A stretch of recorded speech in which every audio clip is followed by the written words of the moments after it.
কাজ শেখার জন্য বা বিদেশ যাওয়ার জন্য শুধু হাউস ওয়ারিং, মোটর কন্ট্রোলিং এগুলো এনাফ না।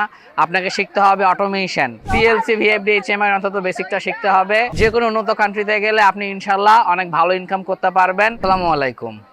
প্রযুক্তির ভালোবাসায় বা প্রযুক্তির উৎকর্ষে চলে এসেছি আমরা চায়না।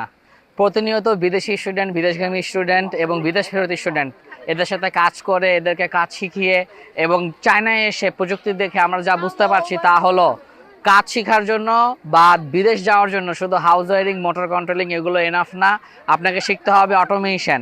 আপনি বেসিক অটোমেশন শিখেন বা অ্যাডভান্স অটোমেশন শিখেন। যদি ইঞ্জিনিয়ারিং স্টুডেন্ট হন তাহলে আপনাকে অবশ্যই অ্যাডভান্স অটোমেশন শিখতে হবে। আর যদি আপনি লেখাপড়া না জানা কোনো ব্যক্তি হন বা অল্প শিক্ষিত ব্যক্তি হন, স্বল্প শিক্ষিত ব্যক্তি হন, তাহলে আপনাকে হাউস ওয়ারিং, মোটর কন্ট্রোলিং এর সাথে অবশ্যই পিএলসি, ভিএফডি, এইচএমআই অন্তত বেসিকটা শিখতে হবে। এতে করে আপনি দেশের বাইরে, বিশেষ করে চায়না, ইউরোপ, সৌদি আরব আমিরাত বা যে কোনো উন্নত কান্ট্রিতে গেলে আপনি ইনশাল্লাহ অনেক ভালো ইনকাম করতে পারবেন এবং আপনার জন্য অনেক অপরচুনিটি বা অনেক সম্ভাবনার দরজা খুলে যাবে। ধন্যবাদ সকলকে। আসসালামু আলাইকুম।